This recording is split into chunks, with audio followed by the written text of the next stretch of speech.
Qu'est-ce qui fait que, malgré le fait que théoriquement les Américains ont pu détruire tout ce qui existe, disons, dans la maîtrise du ciel iranienne, ils sont encore menaçables, Xavier?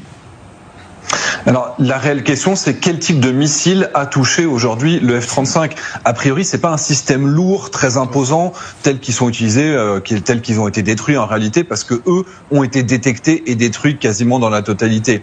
Là, on est certainement sur un équipement qui est beaucoup plus petit. Alors, peut-être que c'est une sorte de missile qui est tiré depuis l'épaule, mais on ne sait pas à quelle altitude volait cet avion. Et moi, ce qui m'étonne le plus dans cette vidéo, c'est comment ça se fait que l'avion lui-même n'envoie pas de système d'autoprotection. Normalement, un avion, quand il détecte un tir, simplement avec les capteurs de chaleur du F-35, il doit être capable de voir qu'il y a un missile qui est en train de lui arriver dessus. S'il y a un missile qui lui arrive dessus, il doit déclencher c'est comme des sortes de feux d'artifice, c'est plus chaud que l'avion, ou alors il va envoyer des paillettes qui vont créer un écho plus important que l'appareil. Et dans ces deux cas, normalement, l'avion, ça permet de se protéger et d'éviter que le missile lui arrive dessus. Or là, on a l'impression que l'avion n'a même pas détecté qu'il était ciblé et qu'un missile était en train de lui arriver dessus. Donc il y a beaucoup de questions qui vont se poser aussi sur l'efficacité du système de protection du F-35. Et puis d'une manière générale, on sait que la suprématie aérienne n'existe pas. Mais les Américains sont quand même vantés de pouvoir se balader quasiment librement au-dessus du territoire iranien.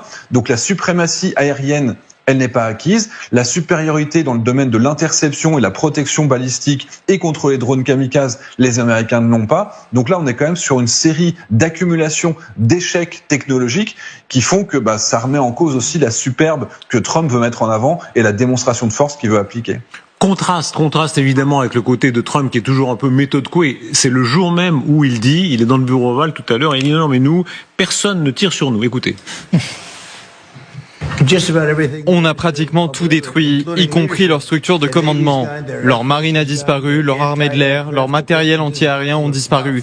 On vole où bon nous semble, personne ne tire sur nous. Alors au fond, cette séquence pose une question dérangeante. Les États-Unis contrôlent-ils vraiment le ciel iranien ou est-ce une illusion?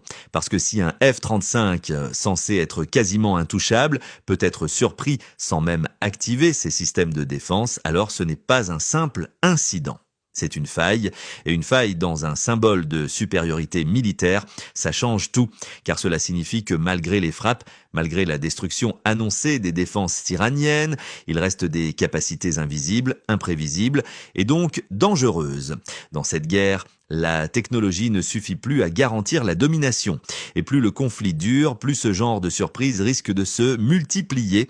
Alors une chose est sûre, entre le discours officiel et la réalité du terrain,